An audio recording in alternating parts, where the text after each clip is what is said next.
Philo, ça va, vous avez quelque chose à dire? Non, pas vraiment, hein, sauf pour faire un recap, dire que l'invité qu'on a... En fait, je me suis habillé comme ça à Mahamoud Diawara pour inspirer encore plus nos invités. En voyant cette tenue-là, ils se voient même dans le feu de l'action, ils expliquent mieux. Mais notre invité, ce qu'on retient, c'est qu'il a... lui, au moins, il a eu la chance de devenir ministre parce qu'il a participé, il faisait partie de ce gouvernement-là, il a dit hier. Qui ça, oui, John? Oui, John, Oui.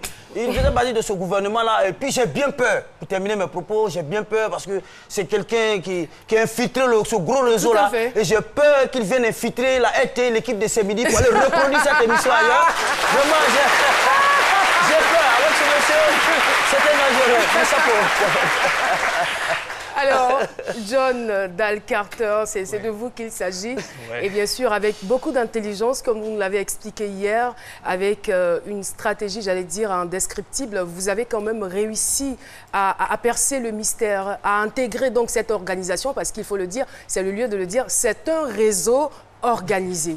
Un réseau immense, organisé depuis nos pays d'origine jusqu'en Libye, jusque dans le Maghreb. Donc, ça veut dire... Aujourd'hui, on a les yeux focalisés sur la Libye, mais il faut comprendre que ça part de chez nous. Donc le réseau, il est très bien structuré, comme un gouvernement, plus qu'un gouvernement, même s'il faut le dire ainsi. Et à quelle logique cette vente-là répond exactement? C'est vrai que le business, c'est toujours pour se faire de l'argent. Ça, c'est évident. Parce que tous ceux qui font ce trafic-là vivent, on va dire, la plus belle vie.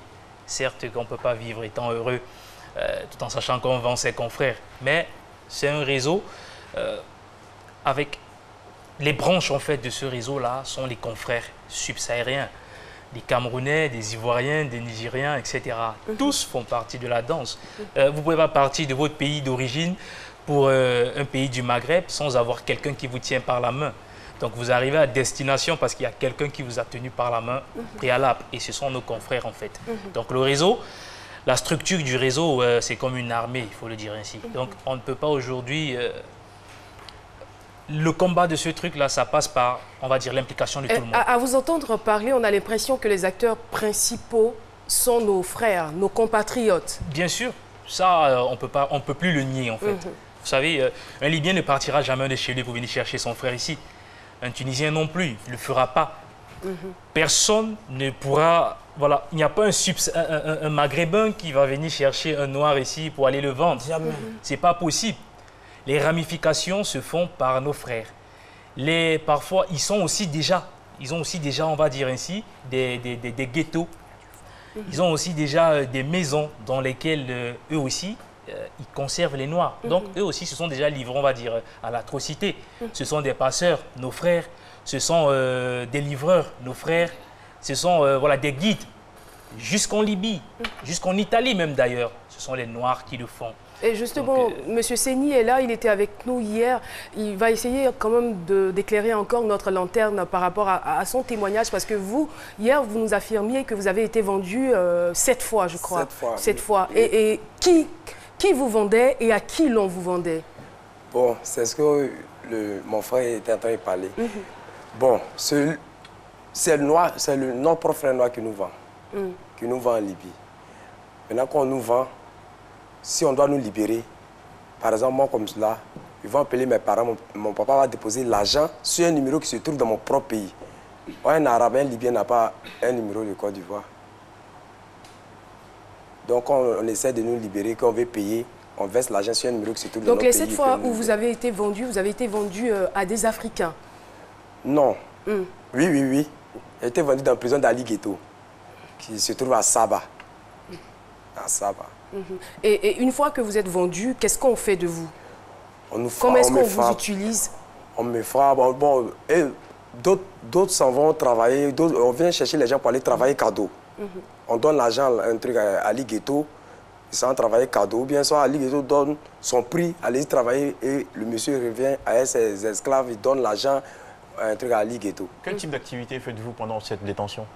Bon, souvent on s'en travaille dans Mazra, dans le désert, champ de tomates, ou bien aller accompagner les moutons, couper tamaro pour donner aux moutons, puis on s'en laver voiture des gens. Et puis on revient. Et justement, ça m'envoie vous poser la question, John.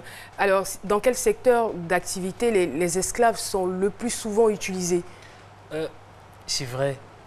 c'est dans plusieurs secteurs. Il faut qu'on le dise aujourd'hui. Certes, ça va heurter la sensibilité des uns et des autres, mais on arrive à un stade où on ne peut plus se mentir.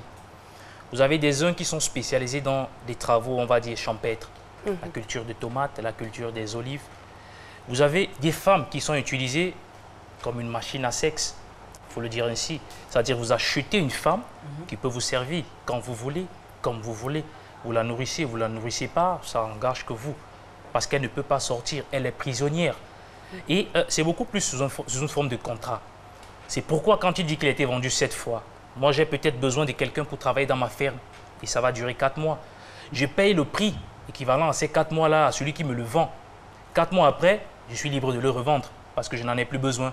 C'est comme ça qu'on peut l'acheter cette fois-ci peut-être pour travailler dans une laverie. 3 mois après, c'est pour travailler, etc., etc. Donc, le business, c'est un business, voilà, il n'y a pas d'état d'âme. Comment est-ce qu'on peut expliquer cela? Qu'est-ce qui leur donne le droit de considérer les autres comme des esclaves? Vous savez, quand vous arrivez dans le Maghreb en général, certes, on ne va pas généraliser, il y a des Maghrébins qui sont bien, ça il faut le dire ainsi. Quand vous arrivez, vous le noir, on vous appelle africain. Qu'est-ce que ça veut dire quand il vous appelle africain? C'est pour dire que lui n'est pas africain. La race noire est considérée comme étant inférieure, en quelque sorte en fait, par certaines personnes. Donc le noir, c'est une perle rare. On va dire que c'est lié à l'histoire. Voilà. C'est lié à l'histoire, malheureusement, et c'est vraiment dommage parce qu'on n'est plus des esclaves, parce que l'esclavage a été aboli. Voilà, parce qu'il faut le dire ainsi. En Libye, nous avons également des migrants syriens, pakistanais, etc. etc. Mais ce sont les Noirs qui sont soumis à la traite. Vous voyez qu'il y a un problème. Donc, nous avons dans le fond une vidéo de vente. Oui. Voilà. Est-ce que vous pouvez nous commenter un peu ces images que nous voyons? On voit des personnes sorties d'une pièce. Effectivement. Eux, c'est qui? Là, c'est une prison, on va dire, privée. Parce qu'en Libye, vous avez des prisons officielles et des prisons privées. Officielles, ce sont celles qui sont, entre guillemets, détenues par des agents de sécurité, voilà, reconnus par le gouvernement. Des prisons privées. Quelqu'un construit sa maison, il fait une prison dans la pièce. Les anciennes maisons de guerre abandonnées. Là, comme vous pouvez voir, non loin de Tripoli, c'est dans une maison, une ancienne maison de guerre, en fait, détenue par un rebelle qui a stocké, c'est plus de 100, ils sont à peu près 400, ils étaient à peu près 400 migrants là-bas dedans. Mais il arrive à nourrir tous ces migrants-là. Un demi-pain pour 3 personnes. Ça, c'est après 2 jours parfois. De façon quotidienne? Bien sûr. C'est pourquoi, bien sûr, après 2 jours parfois, ils font 2 jours, ils ne mangent pas. C'est pourquoi vous verrez des femmes, par exemple, accoucher et les enfants meurent. Faute de soins, faute de... Voilà, elles ne peuvent pas allaiter. Ils sont capables de tenir même des femmes enceintes, c'est ce que vous êtes en train de nous dire. Il y a des femmes enceintes. Elles étaient nombreuses, comme je vous ai dit, j'ai rencontré l'Ivoirienne que j'ai rencontrée qui a été séquestrée 6 mois et demi comme étant un objet sexuel. Après, elle s'est retrouvée enceinte. Aujourd'hui, c'est vrai, je l'ai perdue de vue. Je ne sais pas ce qu'elle est devenue, il faut le dire ainsi. Mais là, vous avez même des femmes enceintes. Ils s'en fichent éperdument. Les femmes accouchent dans des prisons, dans des centres. Et personne ne parlait. Vous voyez, la vidéo à l'origine, elle est en arabe. Vous allez entendre ça dire, ils n'ont pas de problème, ils sont tranquilles. C'est légal, entre guillemets, pour les rebelles de faire ce travail-là. Ce commerce-là, si j'ai bonne mémoire, hier, vous nous disiez que c'est un commerce qui existait avant même la rébellion. Oui, ça existe depuis très longtemps, sauf que ça a pris de l'ampleur, en fait, avec la situation actuelle de la Libye. Il n'y a pas de gouvernement en Libye. Le point de départ des migrants, c'est-à-dire que Sabratha, c'est la ville située à l'ouest de Tripoli, 60 km, c'est le point de départ des migrants pour l'île de Lampedusa. Elle est entièrement entre les mains des rebelles. Et voilà, la fois où j'ai eu l'opportunité d'interroger un dirigeant libyen, il m'a dit, même le gouvernement libyen, pour avoir accès à Sabratha, a des difficultés dans la mesure où l'insécurité est de maître. Donc, vous voyez que c'est très compliqué de pouvoir faire quoi que ce soit dans une ville comme ça. Vous voyez, ça, c'était la distribution de pain, un demi-pain pour 3 personnes. Il n'y a pas moyen, en fait. Mais on voit des personnes sorties bien sûr, comme on dit, ce sont des maisons abandonnées. Donc, vous avez des petites sorties. Quand il voit à manger, il est prêt à tout. Et en fait, 2-3 jours sans avoir mangé quelque chose, quand il voit un demi-pain, comme vous voyez à l'écran, il est prêt à tout pour pouvoir sortir. L'essentiel pour lui, c'est de pouvoir se ressourcer un tout petit peu.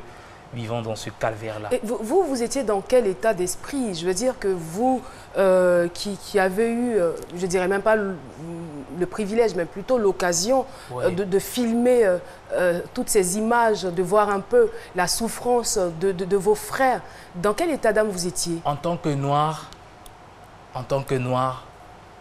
voir son frère se faire maltraiter de la sorte, on a comme l'impression que le monde est en train de se tourner en l'envers. Au XXIe siècle, vous voyez votre frère qui crie, voilà, il envoie des cris de joie parce qu'il a vu un petit morceau de pain. Vous comprenez que le monde, ayant peut-être laissé, on va dire, sa plantation, a peut-être vendu sa plantation dans son pays d'origine, se retrouver dans des conditions comme ça.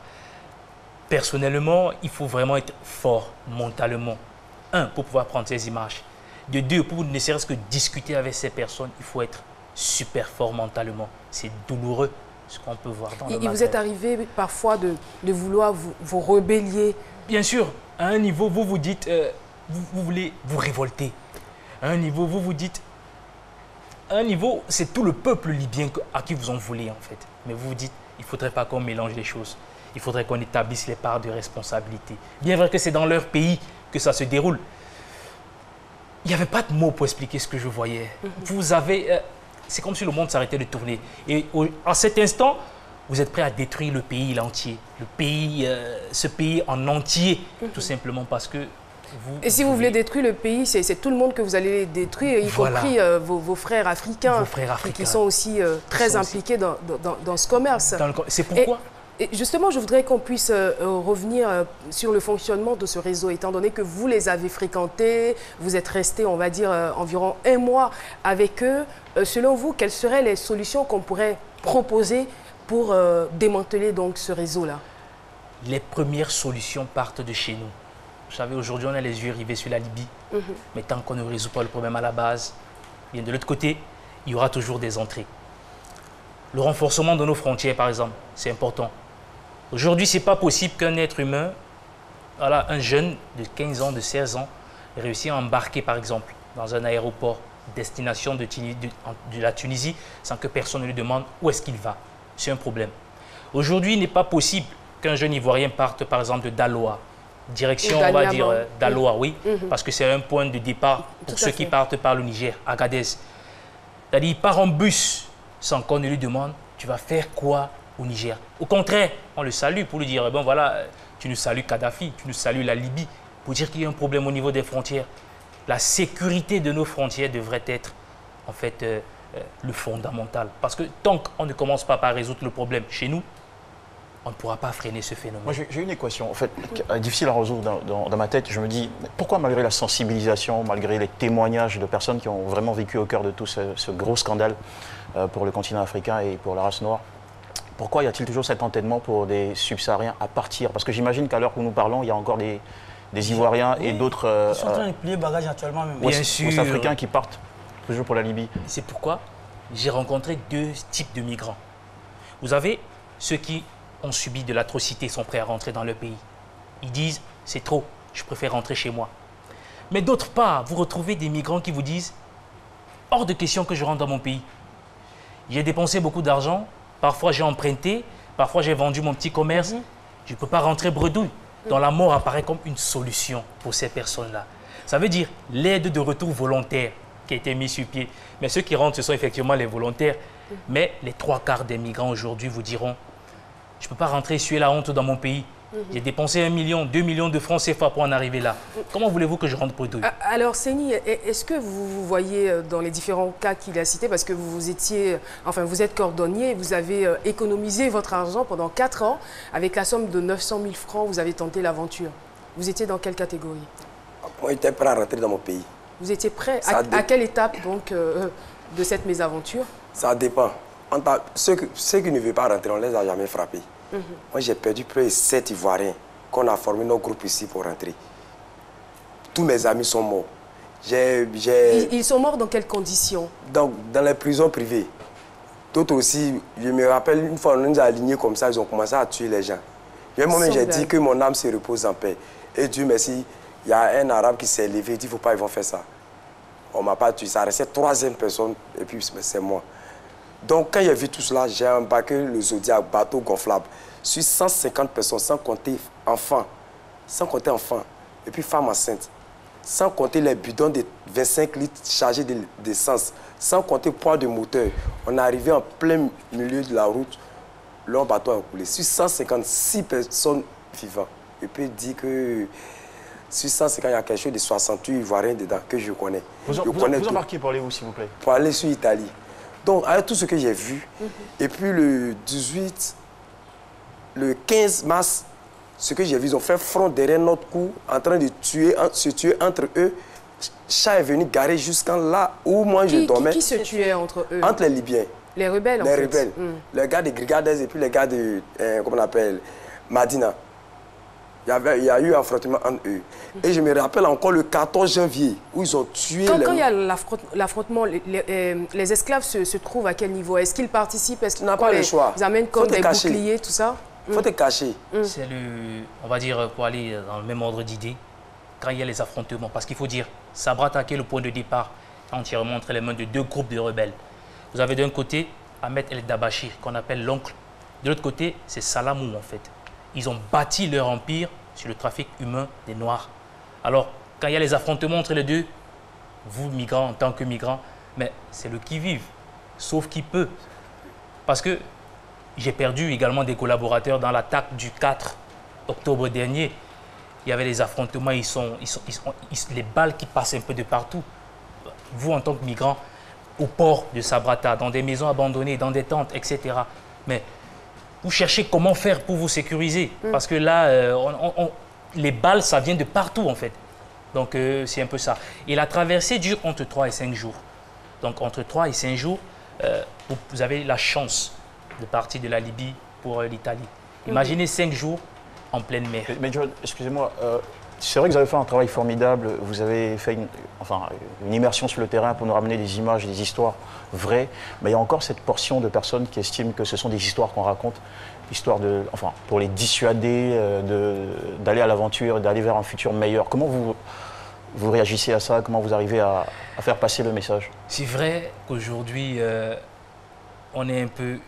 certains sont un peu têtus par rapport à ce qui se passe, parce que je ne comprends pas comment on pourrait expliquer aux Africains ce qui se passe en Libye avec des preuves concrètes, mais les gens s'entêtent toujours à s'y rendre. C'est vrai qu'on ne peut pas forcer un individu à rester, mais au moins on devrait faire ce qui est à notre niveau pour le dissuader de ne pas prendre cette route-là. Donc, ceux qui jusqu'ici pensent qu'on est là pour blaguer, je suis parti du Maghreb pour la Côte d'Ivoire, pas parce qu'on n'avait rien à faire, parce que la RTI a jugé important de parler de ce problème.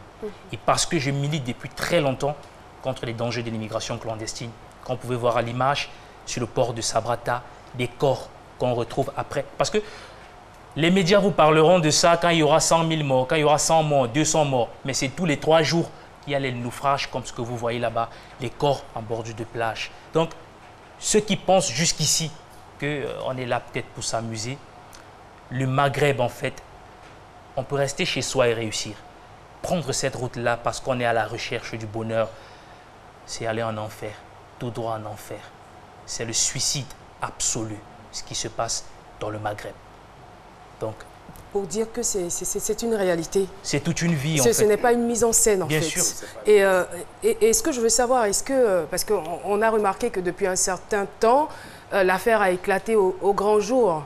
Tout le monde en parle, que ce soit sur les réseaux sociaux, suscité bien sûr par cette vidéo que vous avez prêtée à la chaîne CNN.